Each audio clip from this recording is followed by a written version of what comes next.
All right, a very good morning to you once again. Of course, ahead of the G20, you've heard throughout the course of this week that there'll be road closures around Johannesburg.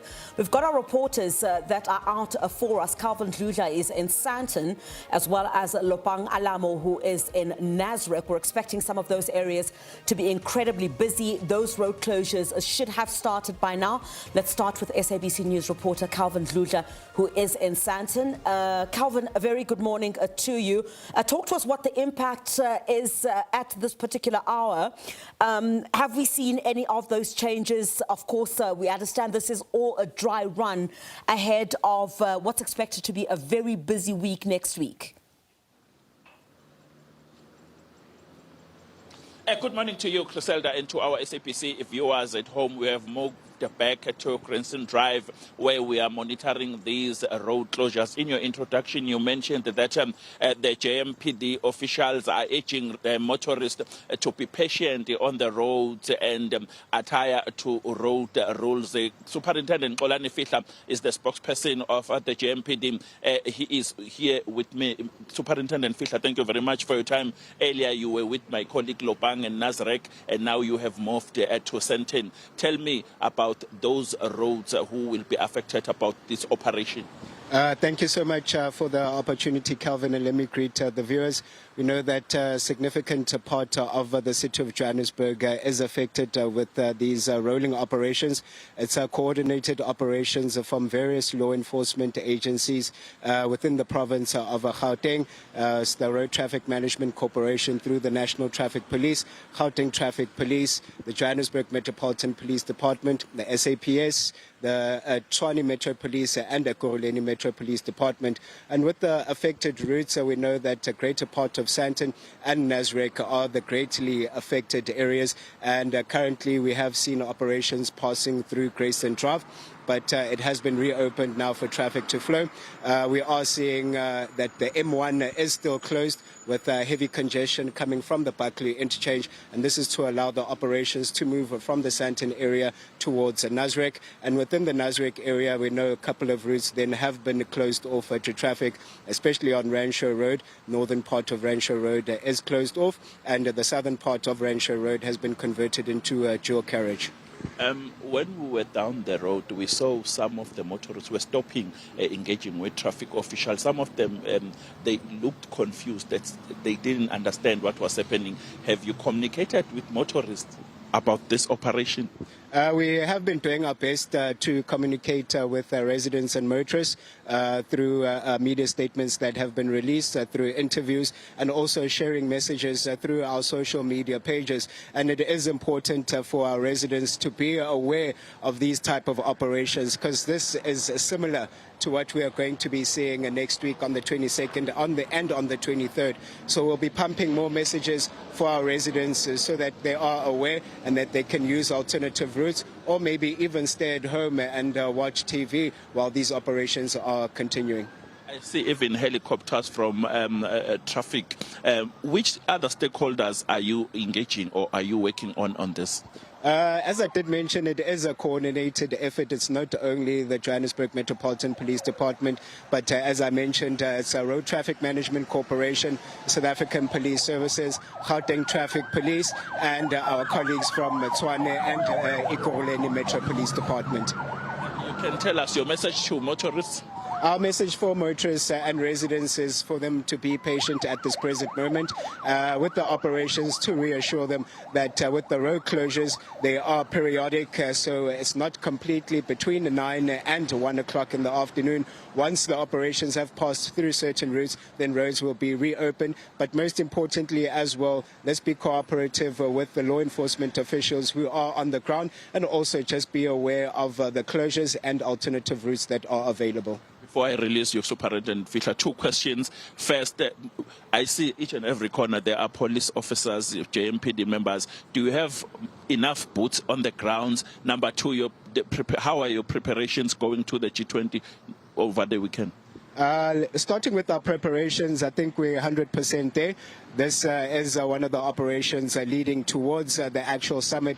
So we are getting things right, and once the summit does start, things will be running in proper order within the city of Johannesburg. And when it comes to manpower, of course, it is a coordinated effort with other various law enforcement agencies. So we are covering all of the routes to make sure that they are safe, but to also ensure that motorists are diverted from all those closures. But in closing, let's enjoy this global event and ensure that the country does shine in a global stage.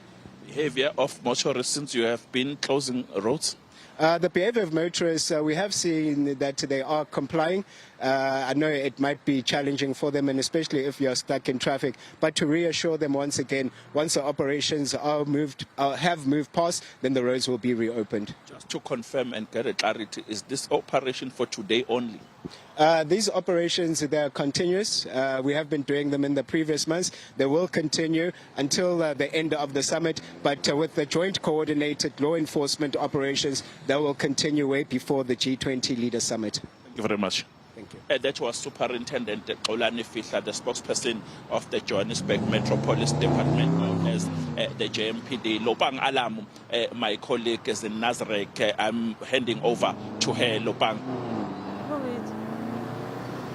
Well, Calvin, that's really a good question that you posed to Xolani there, in terms of whether or not people were informed timeously and on a number of platforms, because what we just saw at this moment, and unfortunately now the police have been able to now open this stretch of the road that you see here behind us. We saw a number of motorists voicing their frustrations and really asking these law enforcement officers as to what is going on. Where should they now be using their vehicles? Should they turn around?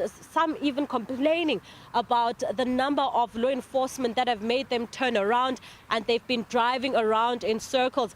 In fact, Crisalda, we are currently just outside the Nazareth Memorial. Now, this is where we know that over 10 families on every weekend, really, who come here, bury their loved ones, and we are yet to see any sort of funeral taking place. We do not understand at this point whether or not people are allowed to go in with their motor vehicles, because, I mean, this is a special case where families would love to bury their loved ones. So what contingency plans does the city of Johannesburg have for such things?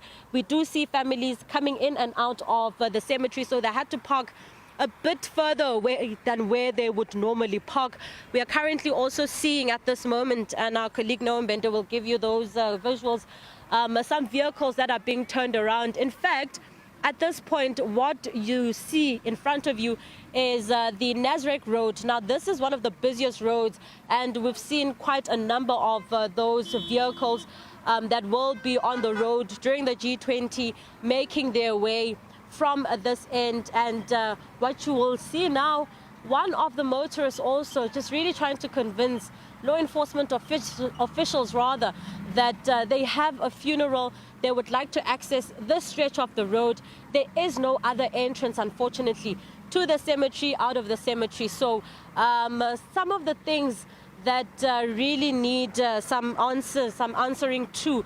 We've been seeing this the entire morning, really, where motorists are quite confused. We've actually spoken to a few who said they didn't know about these road closures. In fact, some of them also alluding to the fact that they are really in the dark where the G20 summit in its entirety is concerned. So quite a few areas of concern where we've noticed that a number of motorists, Crisalda, are yet to know what these road closures are for.